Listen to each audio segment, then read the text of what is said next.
Baik Bapak Ibu sekalian, jadi hari ini kita kan pertemuan yang sudah ke-14 ya. Sebenarnya juga bagian dari yang ke-15. Nah, tapi yang ke-15 sekalian aja nanti itu kan LKPD ya. Jadi silakan Bapak Ibu nanti buatkan satu LKPD. Nanti saya kira ya itu menjadi bagian dari ya pertemuan yang kita yang ke-15 ya.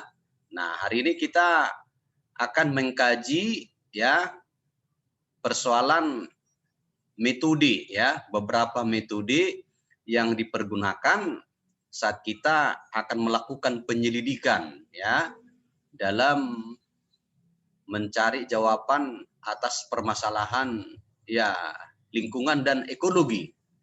Nah, jadi karena itu makanya sebenarnya tingkat S2 S3 sebenarnya memang kan persoalan metode sebenarnya yang harus dipertajam.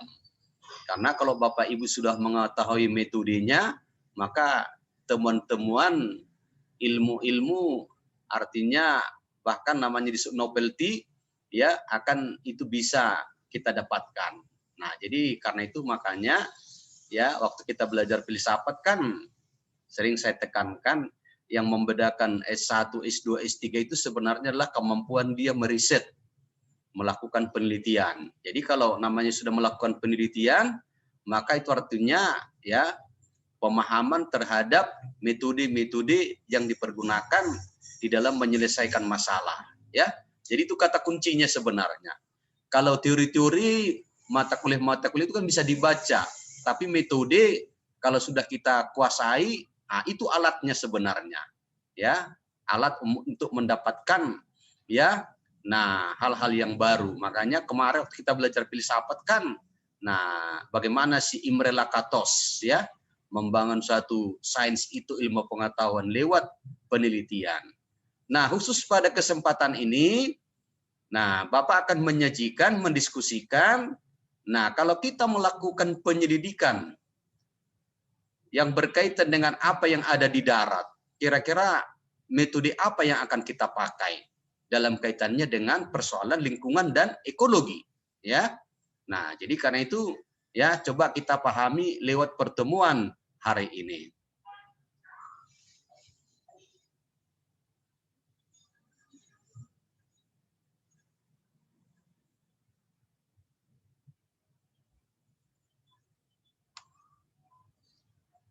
Baik, udah nampak ya? Sudah, Pak. Ya, Pak. Sudah, Pak. Baik. Jadi sekali lagi tema kita metode penelitian ekologi dan lingkungan terestrial ya. Sesungguhnya dosen-dosen penghapus sebelumnya sudah harus menyajikan metode penelitian ekologi dan lingkungan perairan ya.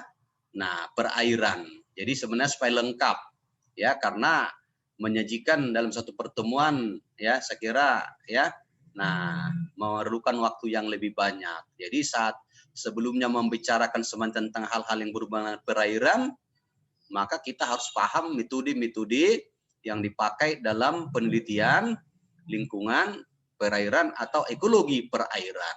Nah, sekarang kita lihat. Nah, persoalannya apa yang menjadi isu utama lingkungan hidup di Provinsi Sumatera Utara? Nah, kalau kita rangkum gambaran permasalahan lingkungan di Provinsi Sumatera Utara, paling tidak kita melihat ada 7 bagian besar. Ya, yang pertama tentu berkaitan dengan kualitas udara. Ada penurunan kualitas udara, ada pencemaran udara. Nah, karena itu makanya kemarin kita coba melihat hal-hal yang berkaitan dengan pencemaran udara. Ya, nah kemudian ada berkaitan dengan peningkatan volume sampah perkotaan. Jadi volume sampah di perkotaan semakin meningkat, sementara kemampuan pemerintah kota untuk mengelola sampah yang ada lewat dinas-dinas yang ada sangat terbatas. Nah, karena itu makanya nggak salah beberapa kota di Sumatera Utara, termasuk kota Medan kan pernah dapat julukan kota terkotor, ya. Nah, bagaimana dengan pengelolaan air dan juga limbah domestik? Ini juga persoalan di kita, ya. Fasilitas pengelolaan air dan juga limbah domestik. Jadi kalau di luar negeri itu limbah domestik itu dia sudah punya satu saluran tertentu, ya. Di kita pun sedang mengarah ke sana, sedang dikembangkan, dan bagaimana air itu dikelola. Ya, belakangan ini lihat air di Kota Medan aja pun, ya, apakah dengan alasan ada perbaikan ini dan itu, bahkan dengan pengaruh banjir kemarin, lihat bagaimana kualitas air yang ada di Kota Medan. Bahkan kemarin sempat warnanya sampai kehitam-hitaman. Ya. Nah, kemudian bagaimana persoalan lalu lintas? Nah, ini juga peningkatan kemacetan lalu lintas. Semua ini apa yang disebut dengan persoalan kualitas udara, persoalan yang hubungan lalu lintas, semua itu tentang air, limbah dan segalanya. Nanti semua itu akan berdampak kepada makhluk hidupnya. Ya, makhluk hidupnya. Bahkan ada penurunan kualitas air sungai. Ya, bahkan ada apa yang disebut dengan ya pembalakan hutan, ya. Jadi ada deforestasi, saya kira sudah dibahas kemarin banyak.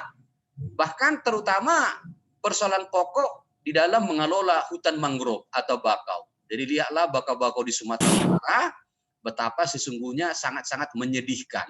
Jadi kalau Anda berada di daerah Kelangkat sana, Anda berada ke daerah Deli Serdang, ya pesisir pantai, lihat bagaimana bakau-bakau itu dikelola dengan kurang baik, ya, kurang baik. Nah, aspek-aspek ekologisnya ya hampir ya dihilangkan. Karena itu masalahnya sekarang apa dampaknya? Tentu kalau kita bicara tentang di bakau, di perairan, di hutan, nah, atau kalau ada limbah-limbah domestik, ada pencemaran udara dari berbagai aneka ragam industri.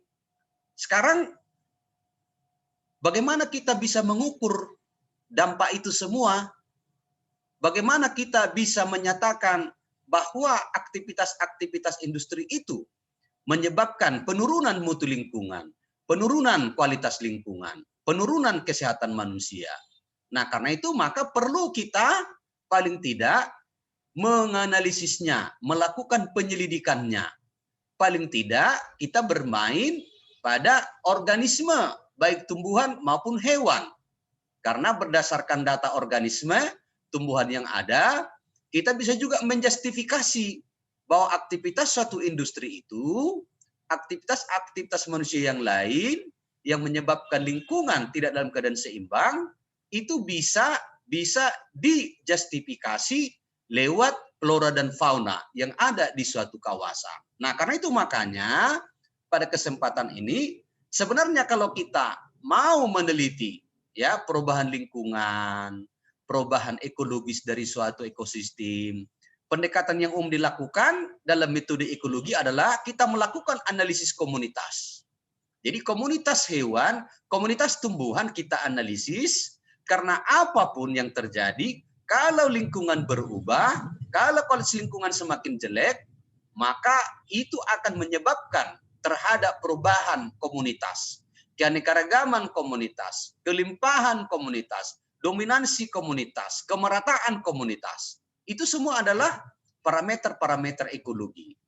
Jadi nggak usah heran saat suatu misalnya meneliti aja keanekaragaman hewan pada suatu kawasan, maka dari keanekaragaman hewan yang didapatkan, dari kelimpahan hewan yang didapatkan, dari parameter dominansi hewan yang didapatkan, dari perataan atau evenness index dari hewan yang didapatkan, maka kita bisa akan tiba pada suatu kesimpulan kualitas lingkungannya, kualitas ekologinya semakin tidak baik. Sama halnya dengan tumbuhan.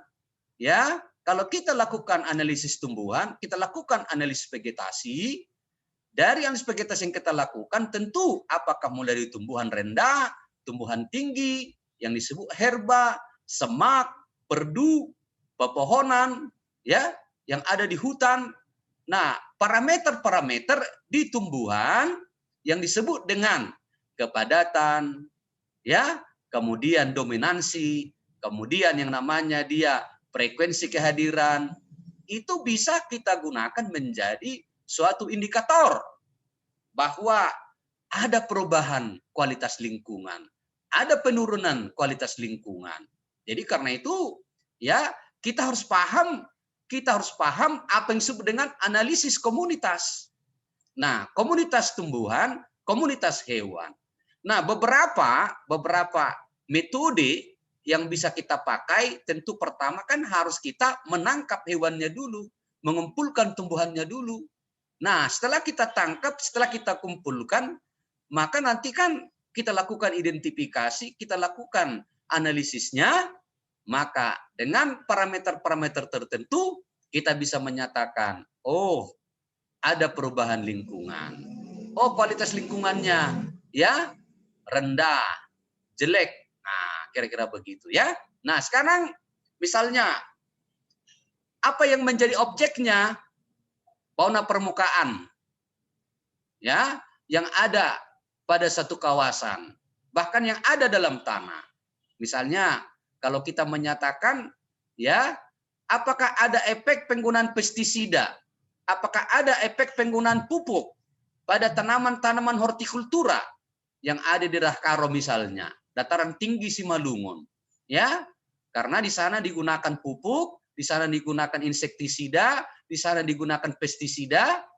Sekarang kalau kita ingin tahu apakah pestisida itu, apakah insektisida itu, apakah pupuk itu membawa perubahan kepada kualitas lingkungan, parameternya adalah hewan-hewan permukaan tanah yang ada di kebun sayur, yang ada di kebun cabai, yang ada di kebun jagung, yang ada di kebun kopi, ada di kebun kakao, bahkan yang juga ada dalam tanahnya. Nah, bahkan spesifik, misalnya khusus untuk cacing tanah, misalnya ini sudah pernah ya penelitian doktor dari Profesor Nurdin, ya, Mama Nurdin Suin, kalau nanti Anda baca, dia meneliti apa sih efek debu pabrik semen terhadap lingkungan. Tapi dia menggunakan cacing tanah sebagai ya, nah petunjuk organismenya. Kita bayangkan misalnya kan pabrik semen mengeluarkan asap, asap itu nanti terlempar beberapa meter, beberapa kilometer jauhnya. Nah, apa dampak dari debu itu bagi kehidupan makhluk hidup? Nah, yang namanya saudara Profesor Nurdin ini, ya parameternya adalah cacing tanah. Jadi dia mempelajari cacing tanah. Nah, sekarang kalau kita mau mempelajari cacing tanah, caranya mendapatkan cacing tanahnya bagaimana? Nah, begitu dia. Nah, ada juga menggunakan serangga malam, serangga siang. Nanti bahkan ada serangga krupuskular. Ada melakukan analisis vegetasi. Ya, sekali lagi ditambah dengan kita harus mengukur faktor psikokimia lingkungan terestrial itu. Nah, seperti tadi kan kalau pencemaran di kota apa? Ya, faktor psikokimia yang kita ukur. Ya, nanti akan kita lihat apakah bersifat yang klimatik ataupun yang bersifat edapik. Dan kita lakukan tentu saja analisis statistiknya.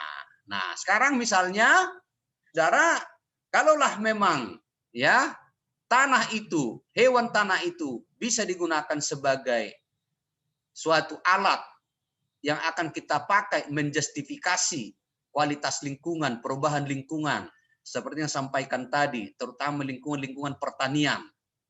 Nah, tentu saja bagaimana cara kita mengumpulkannya?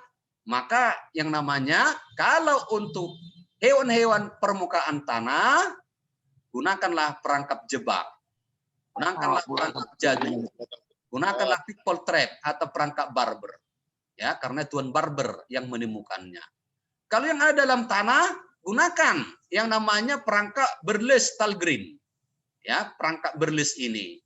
Kalau cacing tanah, di samping dengan metode kuadrat, gunakan metode sortir tangan. Gali tanahnya pada ukuran tertentu, kemudian sortir cacing-cacing tanahnya. Awetkan, bawa ke laboratorium, kemudian identifikasi. Nah sekarang, apa itu namanya perangkap jebak? Nah, ini dia. Jadi nggak usah heran, hanya dengan menggunakan ini, ya dokter-dokter biologi bisa dihasilkan. Ya, hanya dengan ini saja. Perangkap jebak ini, ya, perangkap jebak ini akan memerangkap hewan-hewan yang ada pada permukaan tanah. Karena hewan-hewan permukaan tanah ini, apakah waktu siang, apakah waktu malam, akan berjalan-jalan bersama dengan pasangannya, mencari pasangannya. Akan tetapi saat dia jalan-jalan lupa diri, akhirnya dia terjebak, terjatuh. Nah, karena itu dia dikumpulkan. Hasil kumpulan ini kemudian diidentifikasi, dihitung jumlahnya, kemudian dianalisis. Ini perangkap jebak, ya. Nah, ini tadi yang namanya cara kerja perangkap jebak juga tadi itu. Kalau ini dia boleh kita dengan namanya ini corong Berlestalgreen. Maksudnya gimana? Jadi tanah biasanya yang ada di suatu hutan, tanah yang ada di suatu area perkebunan, hortikultura, sayur, cabai, tomat, kita ambil tanahnya, kemudian tanah itu kita taruh pada atas saringan ini, kemudian ya tanah ini kita sinari, saat disinari, hewan-hewan yang ada dalam tanah itu akan lari terbirit-birit ke bawah, jatuh ke sini, ditampung. Ya, jadi prinsipnya ya, ambil tanahnya, seonggok tanahnya, volume tertentu, kemudian letakkan, sinari dengan cahaya, maka saat dia panas, dia akan turun ke bawah, tanpa sadar dia akhirnya dia jatuh tertampung ke dalam botol penampung di sini. Nah, itu cara kerjanya namanya corong Berlestalgreen. Nah, tentu kalau sudah ada hewannya, ya kita tinggal sortir, identifikasi, ya hitung, ya. Nah, bagaimana kalau kita menggunakan arthropoda atau serangga atau laba-laba? Maka ini metode yang paling banyak digunakan. Bisa menggunakan jala atau jaring serangga, ya misalnya insect net. Misalnya kalau Anda menggunakan kupu-kupu sebagai parameternya, maka Anda bisa menggunakan jala kupu-kupu, ya. Atau bisa menggunakan perangkap cahaya, like trap. Bahkan ada namanya nanti perangkap Steiner dengan memberi feromon atau metil eugenol dengan nama dagang petrogenol. Jadi misalnya ini memerangkap aneka ragam lalat buah yang ada pada tanaman hortikultura, ya. Apakah itu pada tanaman jeruk, pada tanaman belimbing, pada tanaman mangga, ya, pada tanaman jambu, jambu biji, jambu air, pada pisang, pokoknya pada semua, ya, ya, pada tanaman-tanaman pertanian. Ada perangkap berperekat atau sticky trap. Nah ini dia, ya, dia menggunakan led, menggunakan solar, menggunakan minyak, ada pakai pukulan, payung atau tirai, dan yang tentu saja untuk mengumpulkannya kita pakai aspirator pinset. Nah ini dia. Nah tentu kan ini tidak asing, ya. Anda bisa menggunakan jala serangga untuk menangkap serangga-serangga. Serangga digunakan sebagai alat untuk menjustifikasi kualitas, ya, mutu dari suatu lingkungan. Bisa, ya, karena keanekaragaman serangga nanti akan menunjukkan, ya, panjang pendeknya rantai makanan, jaring-jaring makanan. Berdasarkan hasil-hasil penelitian, semakin beraneka ragam suatu serangga pada suatu lokasi, itu suatu indikator bahwa lingkungan itu adalah lingkungan yang sehat, ya, yang stabil. Nah, jadi karena itu makanya sekali lagi, ya, dengan menggunakan jala serangga, ya. Nah, ada menggunakan biosonometer. Nah, lihat ini di padang-padang rumput misalnya, ya, lihat ada sungkup, ya, diberi jala, nanti kemudian ini diangkat sungkupnya, dipindah-pindahkan. Saat sudah ada rumput di sini, di dalamnya digoyang-goyang, kemudian semua serangga yang ada akan berterbangan pada dinding sungkup ini, pada dinding biosonometer, maka dengan menggunakan aspirometer, semua hewan-hewannya bisa ditangkap. Nah itu dia. Nah, kalau ini kan udah biasa. Nah, ya, baik. Nah, ini yang namanya tadi sticky trap. Sticky trap, lihat. Jadi sticky trap itu biasanya warna kuning. Yellow trap or sticky trap. Nah, warna kuning itu kan disukai oleh serangga. Maka metode-metode ini dengan menggunakan perangkap kuning, sticky trap, kita bisa juga menganalisis keanekaragaman, kelimpahan serangga pada suatu lokasi pertanian, suatu ekosistem, berdasarkan data keanekaragaman, kelimpahan serangga ini, kita juga menjustifikasi bagaimana kualitas lingkungannya, bagaimana mutu lingkungannya. Nah, jadi karena itu, ya, sekarang kita harus memahami metode-metode dalam rangka menangkap, mengumpulkan aneka ragam hewan yang ada di suatu ekosistem. Di mana dengan mendapatkan data itu, dari situ nanti kita bisa menganalisis, hasil analisisnya menjadi suatu pijakan dalam menetapkan bagaimana kualitas lingkungan, mutu lingkungan, perubahannya bagaimana, ya. Nah, ini aspirator yang tadi, ya. Nah, misalnya ini light trap, perangkap cahaya. Jadi saat ini dihidupkan di malam hari, maka serangga akan tertarik, datang ke cahaya, ini ditubruknya ini yang namanya kacanya, jatuh dia, akhirnya jatuh ke botol penampung di sini. Ya, nah jadi prinsipnya sama. Ada model seperti ini juga. Datang serangga malam hari terbang, nokturnal, jatuh dia ditampung di sini. Ya, nah atau dengan model ini. Ya, nah kalau yang namanya tadi untuk kelompok-kelompok lalat buah yang ada pada pertanaman hortikultura, maka ini disebut tadi modifikasi perangkap Steiner. Lihat, nanti ini kita lubangin, di dalamnya ada kapas, pada kapas ini kita kasih ya senyawa kimia metil eugenol yang namanya petrogenol, ini ada semacam zat attractant, zat penarik. Nah, saat nanti itu tercium oleh si Bactrocera ini, si lalat buah ini, maka dia akan terbang mencari yang zat penarik itu, masuk dia ke dalam. Saat masuk dia ke dalam, keluar agak susah, di bawah ini sudah ada larutan alkohol ataupun larutan deterjen, maka dia jatuh, langsung diawetkan. Biasanya kita pasang ini bisa ya sepanjang hari. Ya, jadi kalau kita mau menganalisis ya komposisi lalat buah yang ada pada suatu ekosistem, maka metode ini sangat-sangat bagus dipergunakan.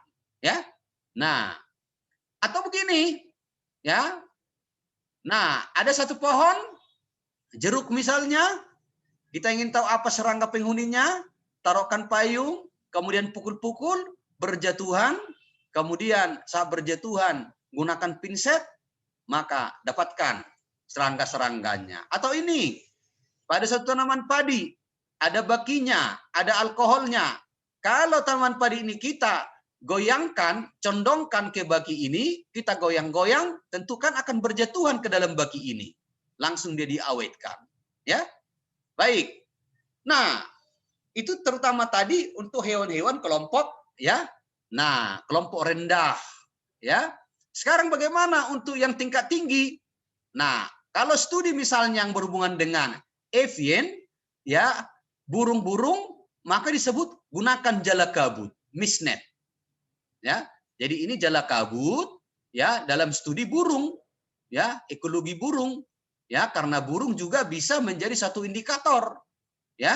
Jadi karena itu makanya ini namanya disebut misnet atau jala kabut. Nah, seperti ini dia kan terperangkap dia burungnya itu, ya. Nah, atau kalau mamalia kecil, kita menggunakan live trap, ya. Nah, seperti ini, ya. Nah, atau ini perangkapnya ini, ya. Ini contoh-contoh perangkap untuk small mammal khususnya, rodentia, pengerat. Karena studi-studi rodentia pada suatu kawasan ekosistem itu juga bisa menggambarkan bagaimana lingkungan ekosistem itu baik buruknya. Jadi itu dia. Nah, jadi tentu tadi ada aneka ragam metode yang bisa kita pakai. Ya, kita analisis faunanya. Nah, sekarang kita harus juga menganalisis faktor psikokimia lingkungannya. Tentu ini banyak. Bisa suhu, bisa kelembapan, bisa curah hujan, bisa pH tanah, kadar air tanah, intensitas cahaya, ketinggian, kecepatan angin, kadar bahan kimia. Nah, ini dia.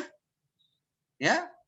Nah, karena itu kita harus mengenal aneka ragam alat. Nah, Misalnya kalau kita ingin mengetahui kelembapan suatu kawasan, kita pakai hygrometer. Kalau kita ingin mengetahui yang namanya kecepatan anginnya, kita pakai anemometer. Kalau ingin kita mengetahui pH tanahnya, kita pakai pH meter. Kalau kita mengetahui suhunya, termometer. Kalau kita ingin mengetahui kadar air tanahnya, langsung dengan pH tanahnya, kita pakai soil tester. Soil pH moisture tester. Kalau kita ingin mengetahui ketinggian lokasi itu, pakai altimeter. Kalau ingin mengetahui intensitas cahayanya, pakai fotometer. Nah, jadi tentu masih banyak lagi alat-alat ya yang tidak bisa disebutkan satu-satu di sini. Hanya mengukur faktor fisiko-kimia lingkungannya. Bahkan nanti kalau dia untuk menghitung curah hujan ada lagi, maka akan ada takaran-takarannya. Ya. Nah, jadi ini pertanda bahwa kalau kita bicara soal ekologi, kualitas lingkungan, ya, maka kita harus memahami juga aneka ragam alat yang harus kita gunakan di dalam mendapatkan data-data, parameter-parameter lingkungan itu, di mana berdasarkan data itu, akhirnya kita bisa menjustifikasi lingkungan itu jelek, lingkungan itu berubah, mutunya tidak baik, bahkan membahayakan kehidupan organisme. Jadi karena itu orang-orang ekologi tidak lepas dari alat-alat pengukur faktor-faktor lingkungan. Sama di darat, di air.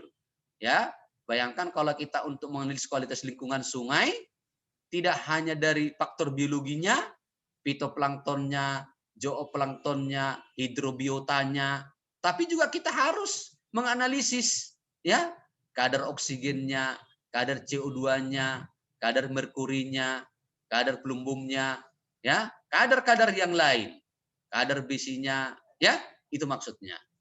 Nah, sekarang dari semua data-data yang ada, apa statistik yang biasa dipakai dalam rangka justifikasi kualitas lingkungan? Maka kan akan ada analis statistik yang berhubungan dengan indeks keanekaragaman. Di S1 sudah pernah ini kan, keanekaragaman, ya. Nah, Shannon Winner, ya, keanekaragaman Margalef, ya. Nah, ada indeks kesamaan Bray-Curtis, kesamaan Simpson. Ya, ada indeks dominansi, ada indeks kemerataan, evenness, ada uji T. Hutchinson, ada analisis regresi ganda bertahap, bahkan ada analisis jalur, PET analysis. Nah, ini pendekatan-pendekatan statistik. Setelah tadi data kita peroleh, maka kita olah lagi data itu dalam rangka menghasilkan suatu justifikasi tentang kualitas, tentang mutu lingkungan itu. Nah, saya kira kalau satu persamaan regresi ganda kan ini dia, ya. Misalnya kehadiran si Y itu ditentukan oleh faktor A dan ditentukan oleh faktor KX-nya, ya. Sekarang kalau kita bicara tadi hewan, sekarang kita lihat tumbuhan. Ah, saya mau meneliti tumbuhannya, gimana caranya?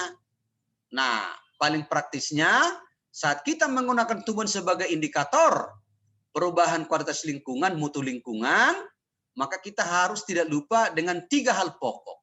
Apa yang disebut dengan kurva spesies area, metode kuadrat, dan metode kuadrat. Saya kira ini di S1 sudah. Nah, kita bicara metode kuadrat, lihat namanya kuadrat, dia menggunakan petak. Tapi walaupun namanya kuadrat, tidak selalu hanya petak. Ya, lingkaran pun bisa, bersegi panjang pun bisa, kubus pun bisa. Jadi karena itu nanti ini petak-petaknya, ya, makanya nanti dalam metode kuadrat itu kita menganalisis tumbuhan flora yang ada pada tiap-tiap petak. Ya, petak ini, petak ini, petak ini, petak ini. Tentu ini kan karena ini kan masih tumbuhan rendah, ya, tumbuhan rendah, rerumputan, grass, herbs, ya. Nah, biasanya nanti untuk mendapatkan berapa luas peta yang minimum, yang standar yang akan kita gunakan, maka Anda harus namanya mendapatkannya lewat apa yang disebut dengan kurva spesies area, luas minimum area. Biasanya kan nanti kan kita akan tingkatkan 2 peta. Kalau masih terus meningkat jumlah keanekaragaman yang kita dapat, maka akan bertambah petaknya. Tapi saat mana penambahannya sudah di bawah 5%, maka inilah ukuran peta yang akan kita pakai dalam penelitian analisis vegetasi dengan metode kuadrat. Ya, nah, jadi karena itu nanti metode kuadrat, saya kira ini ada cara-cara perhitungannya. Tentu akan kita pakai data apa, berapa kerapatannya, berapa dominansinya, penutupannya, kerimbunannya, coverage-nya atau covernya, berapa frekuensi atau keseringannya. Nah, ini dia. Tentu kita dapat dulu yang bersifat dominan. Ya, artinya ya absolut, ya, yang absolut. Kerapatan absolut, dominansi absolut, frekuensi absolut, baru nanti dapatkan kerapatan relatif, dominansi relatif, frekuensi relatif. Dan kalau itu dijumlahkan, maka akan didapatkan indeks nilai penting. Nah, sekarang persoalannya dalam kaitannya dengan metode kuadrat, Anda harus paham apa namanya basal area, keliling batang, jari-jari. Karena bisanya nanti kita mendapatkan nilai dominansinya tidak lagi mengukur berapa penutupan, tapi kita taksir dari basal area. Di mana basal area ini setara dengan pi R kuadrat. Apa itu R? Jari-jari. Karena itu, kalau kita misalnya disebut selama ini kan, kalau menganalisis pohon misalnya berapa dominansinya, maka kita bisa menganalisis, kita ukur ya setinggi dada dulu keliling batangnya, dapat data keliling batang, maka dapat R, maka dapat basal area. Inilah nilai yang namanya tadi ya dominansinya, ya. Nah, harus paham ini, ya, mentransformasinya. Nah, ada metode kuadran. Dalam metode kuadran ini lihat tidak menggunakan peta, makanya disebut petak, makanya disebut plotless. Plotless nggak ada dia. Jadi hanya dia menggunakan suatu transek, ya, misalkan ini transeknya, tetapkan ada satu titik pengamatan, kemudian ada garis bayangan, sehingga lokasi itu ada pada kira-kira 4 bagian. Disebut ada kuadran 1, ada kuadran 2, ada kuadran 3, ada kuadran 4. Nah sekarang, bagaimana mendapatkan data kerapatannya, frekuensinya, dominansinya? Makanya apa yang diperhatikan, seandainya ini pohon misalnya, maka lihat mana pohon yang paling dekat dengan titik pengamatan. Ini kan ada pohonnya di sini, ini yang paling dekat. Nanti ini yang menjadi objeknya. Pertama makanya ukur dulu jaraknya, jarak dari pohon itu ke titik pusatnya ini. Itu udah di 1. Sama dengan di kuadran 2, cari pohon yang paling dekat ke titik pengamatan. Ukur ini panjangnya, distance-nya, ya, jaraknya. Sama cari kuadran 3 juga, ini dia. Dapat D3. Kemudian di kuadran 4 dapat ini tumbuhannya D4. Dari data DD ini nanti kita bisa dapatkan berapa kerapatannya. Nah, sekarang terhadap pohon yang di sini tentu ukurlah keliling batang setinggi dada. Kira-kira setinggi 1,30 meter. Saat Anda bisa mendapatkan keliling batang, tadi datanya sudah kita tahu, lihat, saat Anda dapat mengukur keliling batang, misalnya contohnya ini, keliling batang 200, maka 200 sama dengan 2 pi R, maka R sama dengan 200 dibagi 2 pi, dapat R. Nah sekarang, berapa dominansinya? Masukkan ke sini, setara dengan basal area. Berarti dominansi dari si pohon itu adalah pi dikali R kuadrat. R-nya tadi sudah dapat. Jadi karena itu makanya, kalau masih ingat waktu D1 dulu, kamu kan melakukan pengukuran keliling batang setinggi dada. Setelah dapat keliling batangnya, hitung basal area. Basal area ini setara dengan nilai dominansi absolutnya. Nah itu dia. Nah, jadi karena itu sama halnya, lakukan di kuadran 1, kuadran 2, kuadran 3, kuadran 4, jadi hanya satu ya yang menjadi pengamatan kita, satu-satu pohon ya. Nah, sekarang Anda nanti baru dapatkan datanya, ini dia analis datanya, lihat. Tadi ada D1, D2, D3, D4, maka lihat itu akan menjadi nilai jarak rata-rata pengukuran. Maka lihat di sini kerapatannya berapa? 10.000 per jarak rata tadi nilai ini. Terus dia ya. Terus nah seperti itu, maka dengan demikian nanti dapatkan dominansi absolutnya, dapatkan dominansi relatifnya, frekuensi absolutnya, frekuensi relatifnya, akhirnya dapat indeks nilai penting. Yakni INP sama dengan KR tambah FR tambah DR. Artinya indeks nilai penting merupakan jumlah dari kerapatan relatif, frekuensi relatif, dominansi relatif. Nah, saat dapatnya nanti INP, kita analisis siapa punya INP yang paling tinggi, maka itulah nama tipe vegetasinya, itulah yang mendominasi di daerah itu. Makanya muncullah istilah hutan pagase, hutan ya, hutan papilionaceae misalnya, atau hutan dipterocarpaceae ya. Nah, itu dia. Nah, saya kira itulah ya paparan dari Bapak ya, sedikit berkaitan dengan beberapa metode yang dapat kita gunakan ya di dalam menganalisis tumbuhan hewan dalam rangka penggunaan mereka tumbuhan hewan itu sebagai alat untuk ya mengetahui kualitas mutu dari suatu lingkungan. Kata kunci nanti akan ada data keanekaragaman, ada data kelimpahan, ada data kemerataan, bahkan ada data-data yang lain. Ya, data itu akan dimaknai saat keanekaragaman tinggi, itu berarti rantai makanan, jaring-jaring makanan semakin kompleks jaring-jaring makanan.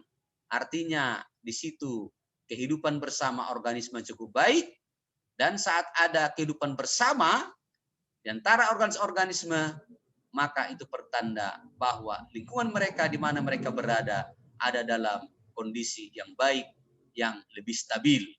Suatu lingkungan di mana lingkungannya didominasi oleh hewan-hewan tertentu, tumbuhan tertentu, itu pertanda bahwa di sana rantai-rantai makanan, jaring-jaring makanan akan lebih sederhana.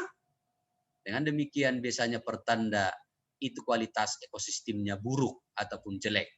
Saya kira itu aja yang Bapak sampaikan. Silakan kita diskusi ya untuk topik ini, kita share, mana tahu ada hal-hal yang perlu dipertanyakan. Saya kira itu aja dari Bapak. Oke, kita masuk ruang diskusi. Masih ada waktu kita. Silahkan. Nanti ini Bapak sharekan, dan juga ada nanti ya makalahnya yang sudah Bapak buat. Nanti akan Bapak bagikan, ada teorinya ini semua ya. Nanti udah Bapak susun, nanti bisa dibaca lagi ya. Ini semacam ya ringkasannya ya. Nah, jadi karena itu nanti ya silahkan dipahami, akan Bapak bagikan lewat WA grup kita, termasuk juga ini yang baru Bapak sajikan. Terima kasih. Barangkali inilah waktu kita untuk berdiskusi. Silahkan supaya kita bisa ya lebih komunikatif lagi satu sama lain.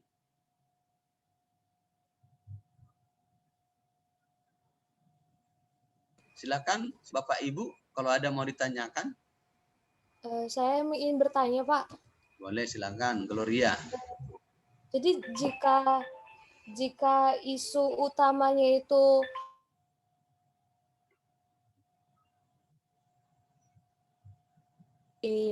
penelitiannya dia menggunakan putus enggak jelas tadi, putus dia.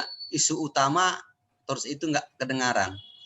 Iya, Pak. Jadi jika isu utamanya itu tentang peningkatan volume sampah, itu gimana Pak metodenya, Pak? Menggunakan metode apa dia? Nah, sekarang kan apa yang mau kita lihat dulu sekarang. Artinya biasanya kalau kita sekarang mengkaji soal sampah, nah Sekarang apa yang mau kita lihat di sana, di sampah itu? Apakah aneka ragam komposisi sampahnya dulu? Kita ingin mengetahui apa jenis-jenis sampah ya masyarakat yang dibuang, itu saja sudah menjadi satu ya. Berapa persen volume sampahnya yang plastik, berapa yang organik, berapa anorganik. Nah, tentu kan metodenya kan metode biomasa ya. Nah, itu. Kalau misalnya kita ingin mengetahui pada sampah-sampah tertentu, kita ingin mengisolasi bakteri apa yang paling banyak di sana. Dan itu akan menjadi pijakan apa bakteri yang terbaik untuk menghancurkan sampah. Maka Anda mulai mempelajari isolasi bakteri pada sampah-sampah. Nah, begitu dia pendekatannya. Kalau tentang hewan-hewan tanah, boleh juga. Maka hewan tanah apa di sana yang berkontribusi, yang akan ya memperkecil, yang akan meremah-remah sampah itu. Nah, kalau Anda hanya ingin mengetahui berapa volume sampahnya, ya tentu kan artinya bagaimana dinamika volume sampah di Kota Medan. Ambil aja misalnya berapa jumlah yang terangkut, berapa yang bisa terangkut. Nah, itu kan artinya kan Anda bekerja dengan ukuran volume. Ya. Begitu dia. Ya. Misalnya Anda sekarang tempat pembuangan akhir sampah, ya. Di kita kan ada 2 Medan, ada di Marelan, 1. Ya. Kemudian 1 lagi Harapan Curbatu. Nah, silakan ke sana. Anda bisa melihat di sana ya, ada sampah yang sudah 30 tahun, ada sampah yang sudah 10 tahun, ada sampah 5 tahun. Anda membandingkan komposisi hewan-hewan tanah di sana saja yang terlibat dalam dekomposisi. Nah, bisa. Dan akhirnya Anda menemukan, oh kalau misalnya ini mau didekomposisi, maka hewan tanah apa yang paling baik? Nah, sekarang misalnya ditanya, paling banyak misalnya dari Kolembola, dari kumbang. Kolembola apa? Kumbang apa? Nah, dari segi itu. Nah, ya, kalau Anda mau melihat dari segi bahan-bahan kimia, ya. Nah, apa bahan kimia di sana yang dihasilkan dari lindihnya itu, air resapannya, air apanya itu? Boleh. Berarti kan kalau Anda ada air hujan, maka lindihan itu nanti kan akan keluar dia. Maka ditampung itu, dianalisis airnya. Nah, begitu dia. Ya, jadi peluang-peluangnya banyak sekali. Nah, makanya nanti ya, kan dengan isolasi seperti itulah, maka kan ditemukan nanti, oh bakteri pengolah sampah yang bagus adalah bakteri jenis ini. Nah, begitu dia. Ya, dan melihat sampah apa, kalau sampah plastik ini, kalau sampah ini, kalau sampah jenis ini. Nah, itu kemampuan mereka. Bahkan melihat juga jamur apa yang paling dia menggerogoti sampah di sini jenis ini. Nah, itu kan persoalan juga dalam ya konservasi lingkungan. Maka kalau begitu nanti keadaannya dapat suatu mikroba ya, apakah jamur, apakah bakteri yang paling bagus untuk mengubah sampah. Maka jadilah nanti dia di mas riring, diperbanyak. Maka kalau memang ada sampah, sudah ada mas riringnya, maka dengan menaburkan itu nanti, ditaburkan itu, apakah jamur tertentu, bakteri tertentu, maka dalam waktu yang tidak lama, sampah akan terolah. Kira-kira begitu, ya. Pandangan-pandangan. Atau barangkali ada yang lain yang bisa memberi masukan?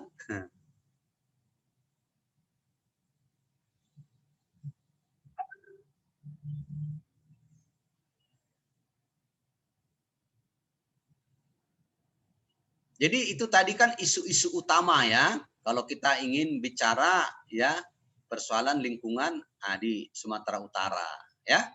Nah, sebenarnya paling banyak lihat kan kawasan kita kan kawasan pertanian ya. Nah, ada kawasan pertanian, ada kawasan industri. Nah, sebenarnya kita bisa lakukan analisis ya, tentu kan misalnya kalau sudah namanya cara pencemaran, maka kita harus ya menganalisis komposisi udara, zat-zat apa yang ada pada tumbuhan, logam-logam apa. Nah, seperti itu dia kan. Maka kita harus pakai analisis kimia, ya. Apakah kita metode gravimetrik? Nah, ada lagi metode apa? Kalorimetrik. Nah, gitu dia. Ya. Kalau kita bicara perairan, wah itu lagi berarti kan kita indikatornya ada fitoplanktonnya, ada zooplanktonnya, ada zoobentosnya, ditambah dengan mengukur ya semua ya sifat-sifat airnya, ya. Nah, oksigen terlarutnya, karbon BOD terlarutnya, DO terlarutnya, CO terlarutnya, COD-nya, BOD-nya. Nah, itu dia. Bahkan nanti ya termasuk misalnya logam-logam, kehadiran merkuri misalnya, besi ya. Nah, atau juga ya senyawa nitrat, fosfat. Nah, gitu.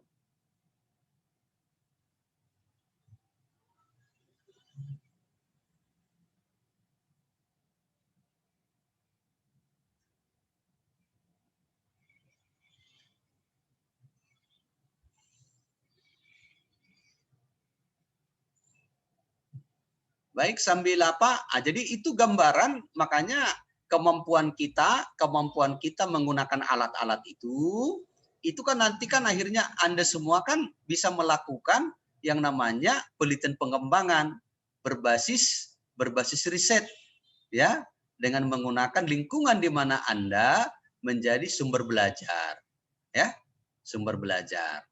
Nah, itu dia persoalannya, ya. Nah, kan sekarang kan makin banyak kita, misalnya kemarin baru seminar, ya, dia mempelajari ya aneka ragam, misalnya serangga polinator pada kakao di daerah Siantar. Nanti akan muncul buku pengenalan serangga polinator pada tanaman kakao. Nah, sekarang mengumpulkan serangga yang ada pada kakao gimana? Kan itu dia kan? Nah, maka Anda harus paham dulu teknik koleksinya, koleksi serangga polinator gimana, nah, gitu dia, ya. Nah, kemarin misalnya bimbingan Bapak juga dia menggunakan ya, nah pengenalan Bactrocera, lalat hama lalat buah, ya pada tanaman-tanaman hortikultura. Dia berbasis riset, dia harus paham dulu, ya, gimana cara mengkoleksi yang tadi, yang lalat buah itu, baru kemampuan identifikasinya ada, kemampuan ekologisnya, keanekaragamannya semua, baru dia menghadirkan jadi satu buku. Maka muncullah buku pengenalan lalat buah. Nah, begitu dia. Dan itu original. Takkan ada di situ copy paste. Ya. Dan sebenarnya itulah yang dituntut dari bapak-bapak, ibu-ibu, daripada menulis pengaruh model pembelajaran ini terhadap hasil belajar dan terhadap ini. Ya. Nah, itu kan sudah relatif banyak, ya. Tapi coba misalnya, ya, mengenali lingkungan. Misalnya seperti tadi misalnya, kalau Anda misalnya mengenalkan mangrove sebagai sumber belajar bagi siswa yang ada di kawasan pantai timur Sumatera, maka Anda kan harus belajar analisis vegetasi, ya. Bagaimana Anda menetapkan ya keanekaragaman mangrove, ya? Berarti Anda akan bermain dulu tentang kerapatan, frekuensi, dominansi. Anda harus analisis vegetasi. Nah, begitu dia. Bagaimana Anda bisa? Sehingga kalau siswa mau masuk dia namanya ekosistem mangrove, ada bukunya, wah kan enak kan? Ini namanya ini rupa spesies ini ya. Coba dapatkan dulu. Sampai sekarang sekiranya belum ada buku seperti itu. Kalau bisa Anda buat, tiap-tiap misalnya ada di sana 10 spesies, Anda urai mulai akarnya, batangnya, daunnya, ciri utama tip-tip spesies. Kan itu kan sudah buku yang bagus itu tentang pengenalan, ya, aneka ragam, ya. Nah, pohon bakau di ekosistem mangrove. Begitu dia. Apalagi kalau ditambah lagi hewan-hewannya di sana, hewan-hewan apa yang ada? Nah, kan gitu dia. Jadi setiap ekosistem yang ada di kita bisa digunakan menjadi sumber belajar. Itu kan masih terbatas. Dan itulah seharusnya kerjaan dan itulah yang menjadi visi misi S2 Pendidikan Biologi di Unimed yang kita rumuskan hari itu. Nah, begitu dia. dan itu original. Nah, misalnya Pak Paiman, ya, daerah Simalungun sana, apa yang bisa sebagai sumber belajar? Janganlah pula di sana, misalnya, ya, siswa-siswa SMP yang hidupnya di situ misalnya ada kelapa sawit, tapi waktu mengajarkan biologinya dibuat pula tanaman jeruk. Nah, kan? Coba kalau misalnya ada satu buku panduan tentang sawit, ya, ekosistem, ya, kelapa sawit. Dia mengenal kelapa sawit mulai dari dia mulai masa kecamba sampai terus dia dewasa, dan mengenal aneka ragam juga gulma yang ada di perkebunan kelapa sawit di daerah Simalungun, ya. Nah, bahkan mengenal juga beberapa serangga yang ada di sana, kan bagus. Kalau misalnya yang daerah Karo, janganlah dibicarakan kelapa sawit. Nah, dia bicara soal ya tanaman jeruk lah. Serangga pada tanaman jeruk, ya, mengenal jeruk, hama-hama pada jeruk. Ya kan bagus kan? Nah, jadi ya dia itulah sebenarnya pembelajaran yang benar itu. Digunakan lingkungan sebagai sumber belajar. Ya. Makanya akan muncul kalau memang ada daerah-daerah di mana itu sawah, ya pahamlah tentang sawahnya dulu. Apa hama-hama serangga pada sawah?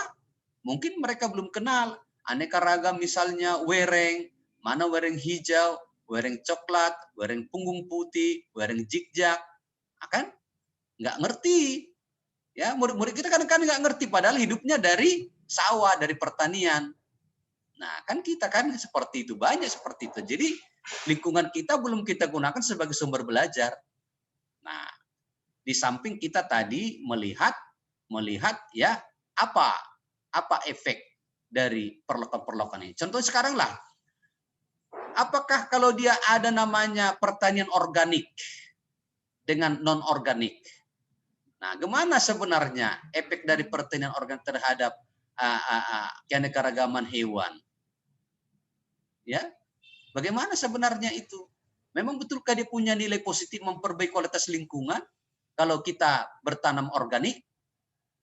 Nah, cobalah misalnya ada sawah yang organik, tak pernah dipupuk, ya, tak pernah disemprot pestisida. Gimana di sana komposisi serangganya?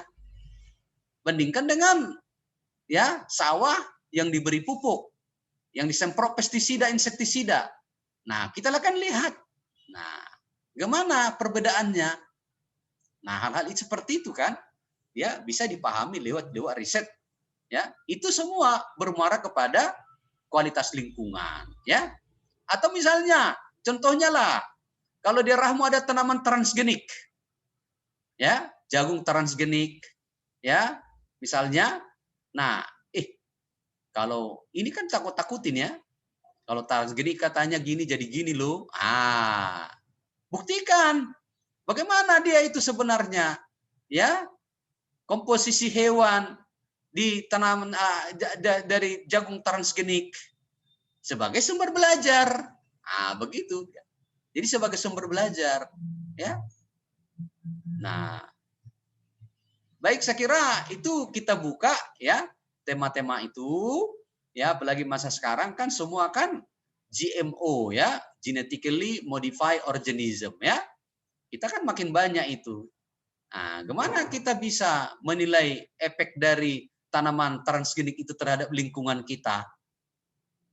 Nah, ya, seperti itu dia pemahamannya, ya, analisis kualitas lingkungan ataupun ekologi, ya. Baik, ada yang lain? Si Despika Simanulang kayak nggak nampak ini, saya lihat cuma fotonya aja dia melotot aja dia fotonya dia. Mana Despika ini? Aslinya belum nampak.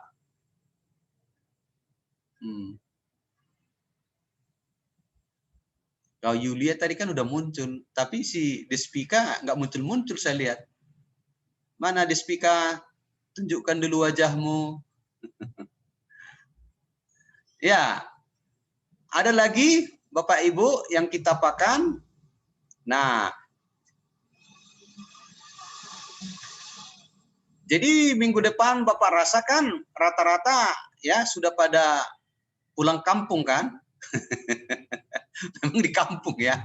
Jadi Ya, LKPD-nya cobalah dibuatkan nanti ya menjadi bagian dari pertemuan yang ke-15. Jadi kita anggaplah produk-produk Bapak Ibu itu ya LKPD-LKPD-nya itu produk di pertemuan 15. Jadi artinya perkuliahan kita sudahilah dan nanti kita nunggu kita ada ujian nanti di minggu pertama Desember ya. Nah, nanti kita buat juga ujian ya take home juga lah ya. Apalagi ini kan online semua.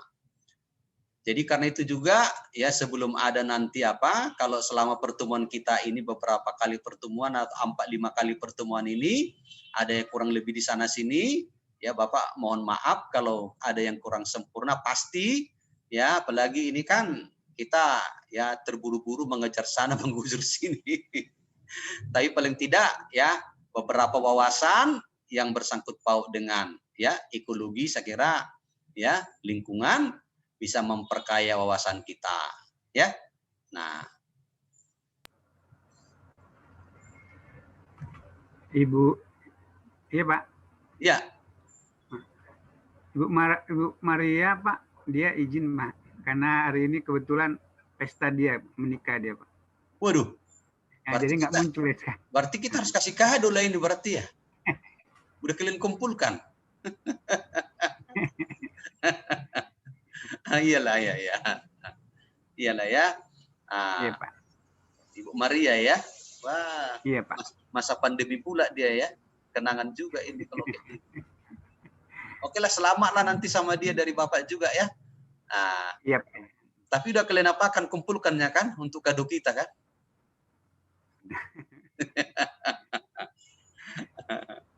Oke. Si Indra mau kapan?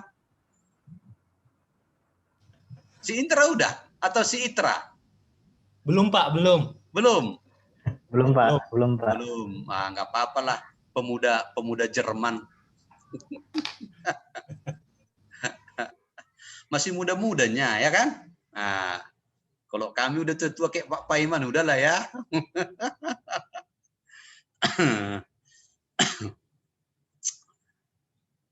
Si Rensipa gimana? Belum Pak, mana tahu Pak ada kenalan Bapak. Oh banyak. Ini ada kenalan langsung ini, ada si Itra.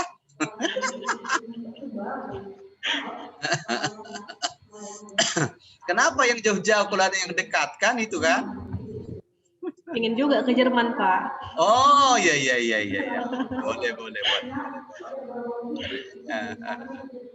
Iya ya.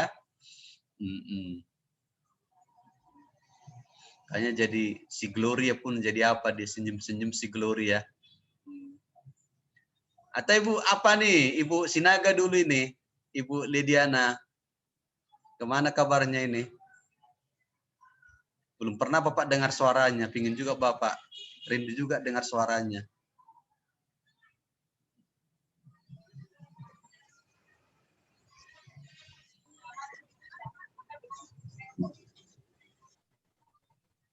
Ibu Lidiana di mana ini posisinya? Di santarnya teh kerjanya di mananya?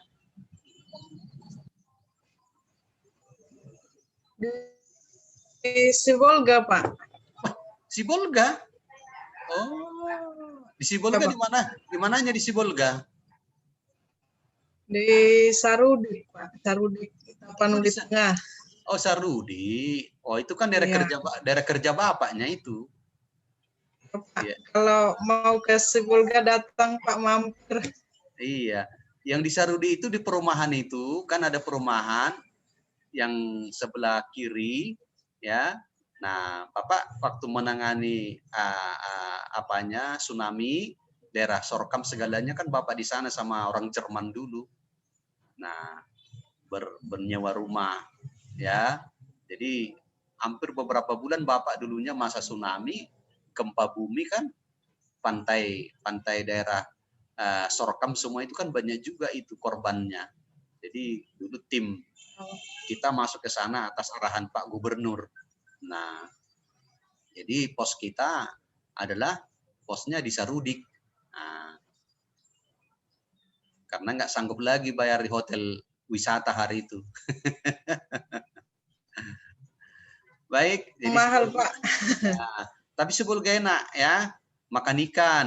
Nah, jadi kalau siapa mau makan ikan datanglah ke Sibolga. Ya, Pak. Iya, bakar dulu satu-satu besar ya. Nah.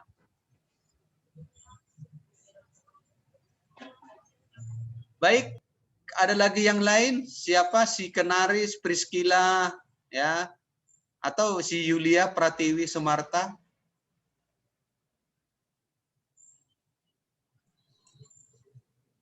Tidak ada, Pak. Oke lah. Nah, pokoknya kita sehat-sehat lah ya. Sehat kita semua. Baik, jadi kalau nanti ada hal-hal apa boleh ya ditanyakan sama Bapak. Mungkin nanti kita masih ketemu lagi ya. Nah, ini baru semester pertama kan. Setelah selesai kemarin kita filsafat ya, baru masuk di ekologi. Nah, nanti kita akan muncul di metode penelitian ya. Di metode penelitian nanti kita masih muncul lah ya. Bahkan juga nanti seminar-seminar ya, mudah-mudahan bisa kita bertukar gagasan ya, satu sama lain saling melengkapi ya. Baik, kalau tidak ada lagi ya yang mau disampaikan ya. Jadi terima kasihlah untuk pertemuan kita ya. Sedikit, Pak. Ya, silakan. Kami, Pak, dari kelas B ngucapin menyambut Natal dan Tahun Baru lah, Pak. Mohon maaf kalau kami ada kesalahan. Baik, Pak, terima kasih sama-sama ya. Sehat-sehat semua ya. Saya pun sampaikan Natal bagi mereka yang merayakannya ya. Tetap bersabar ya untuk di biologi ya. Walaupun banyak tantangan, siang dan malam penuh dengan tugas ya. Terus minta jurnal, terus minta artikel ya. Nah, tapi mana tahu kan terutama kelompok ya segenerasi Pak Paiman kan udah jauh itu ya. Kalau yang baru-baru muda ini baru tamat ini udah biasa itu. Tapi kalau kita yang tua-tua ini kan terus tugas, terus ini ya. Nah, tapi tetap kerjakan pasti akan terselesaikan. Nah, ini kan udah selesainya udah mau apa kan? Nah, udah mau 1 semester. Ntar lagi tahun depan 1,5 udah. Tahun depan kan udah artinya mulai siap-siap nyusun proposal juga nih itu kan. Mudah-mudahan Bapak jadi pembimbingnya kan. Baik, oke lah. Makasih ya. Oke, terima kasih set semua. Oke, sampai kita ketemu nanti ya pada masa-masa ujian. Silakan nanti tugas dari mata kuliah ini hanya 2 ya. 1 kemarin menjawab pertanyaan yang di pemanasan global. Yang kedua baru buat karena LKPD yang berkaitan dengan masalah-masalah lingkungan 1 aja. Boleh mulai dari tingkat SMP, SMA sampai perguruan tinggi. Baru nanti yang terakhir ya kita ada ya UAS ya. Nah, saya kira itu aja dari saya. Terima kasih untuk kebersamaan kita. Ya, sehat kita semua. Oke, ya. Terima kasih, Pak. Terima kasih, Pak. Terima kasih banyak, Pak. Ya, sama-sama. Izin live, Pak ya. Ya, sama-sama. Ya, sama-sama.